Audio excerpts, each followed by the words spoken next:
माननीय प्रश्नकर्ता श्री प्रताप चंद्र नायक।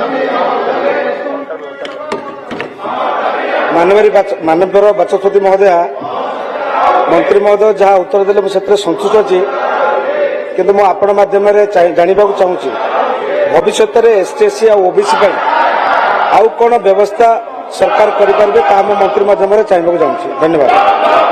माननीय मंत्री माननीय बाचस्पति महोदय से बाबद सरकार पाखे प्रस्ताव विचाराधीन अच्छी एवं निर्दिष्ट निष्पत्ति है निश्चित भाव से बाबद जन दि माननीय विधायक श्री पूर्णचंद्र सेठी।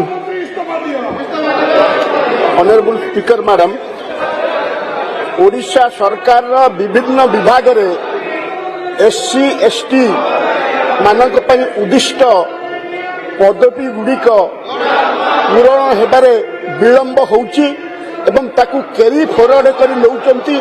मोर अनुरोध जो विभाग रे खाली अच्छी एवं सेमाने पाइबाकू एससी एसटी पाइबाकू योग्य अछंती ताकू स्पेशल ड्राइव करी पदवी गुड़ाक पूरण करिवे की?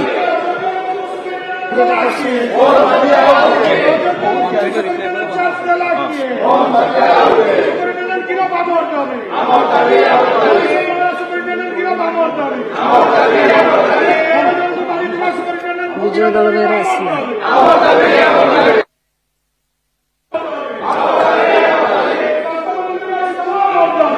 माननीय बाचस्पति महोदय, माननीय विधायक खल्लीकोट जो विषय उठे से बाबद राज्य सरकार अवगत अछंती एवं अनुसूचित जाति और जनजाति जो कर्मचारी माने अछंती प्रमोशन क्षेत्र में तांकर जो व्यवस्था करने कथा तांकर जो खाली थिबा पदवी गुड़िकर